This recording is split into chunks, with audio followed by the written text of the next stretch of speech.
जी हाँ मेरे भाइयों और बहनों, आपको अवगत कराना है कि लोकसभा 68 लालगंज से सांसद पद के भावी एवं कर्मठशील सुयोग्य प्रत्याशी जोहन सोनकर जी हाँ, जोहन सोनकर जी को आप अपना बहुमूल्य वोट देकर भारी से भारी मतों से विजयी बनावे, कामयाब बनावे।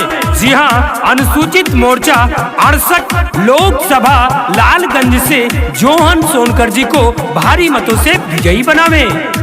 नरेंद्र मोदी जिंदाबाद, जिंदाबाद, जिंदाबाद। आदित्यनाथ योगी जिंदाबाद, जिंदाबाद, जिंदाबाद। अमित शाह जिंदाबाद, जिंदाबाद, जिंदाबाद। जोहन सोनकर जिंदाबाद, जिंदाबाद, जिंदाबाद। लोकसभा लालगंज को है चमकाना, पढ़ा लिखा अपना सांसद है बनाना। चाची भूल नहीं जाना जोहन सोनकर को जिताना, चाचा भूल नहीं जाना जोहन सोनकर को जिताना। लोकसभा लालगंज को है चमकाना, पढ़ा लिखा सांसद अपना है बनाना। चाची भूल नहीं जाना जोहन सोनकर को जिताना, चाचा भूल नहीं जाना जोहन सोनकर को जिताना।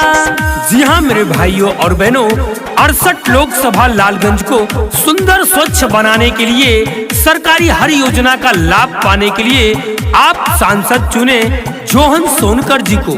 जी हाँ, आप सभी के सुख दुख में हमेशा खड़ा रहने का काम करते हैं जोहन सोनकर जी। जी हाँ, जोहन सोनकर जी को 68 लोकसभा लालगंज से भारी मतों से विजयी बनावे, कामयाब बनावे। सबकर सहारा बाटे कर देखभाल हो, पिछड़ा गरीबवन के रखी है ख्याल हो, पिछड़ा गरीबवन के रखी है ख्याल हो। सबका सहारा बाटे करे देखभाल हो, पिछड़ा गरीबवन के रखे ले ख्याल हो। लागल बा विरोधी बहकावे में नया ना, लागल बा विरोधी बहकावे में नया ना। भैया भूल नहीं जाना जोहन सोनकर को जिताना, भाभी भूल नहीं जाना जोहन सोनकर को जिताना। जी हाँ मेरे भाइयों और बहनों, नौजवान साथियों, जोहन सोनकर जी को आप अपना बहुमूल्य वोट देकर भारी मतों से विजयी बनावे, कामयाब बनावे। जी हाँ, 68 लोकसभा लालगंज के विकास के लिए चुने जोहन सोनकर जी को। जी हाँ, जोहन सोनकर जी कहते हैं जात का ना पात का, मुद्दा है विकास का।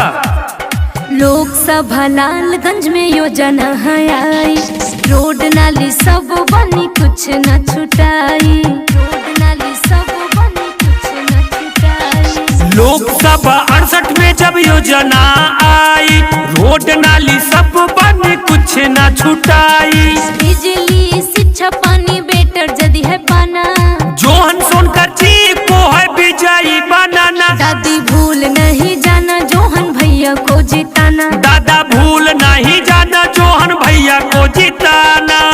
जी हाँ मेरे भाइयों और बहनों, लोकसभा लालगंज के भावी प्रत्याशी जोहन सोनकर जी कहते हैं वादा नहीं विकास करेंगे, वादा नहीं विकास करेंगे।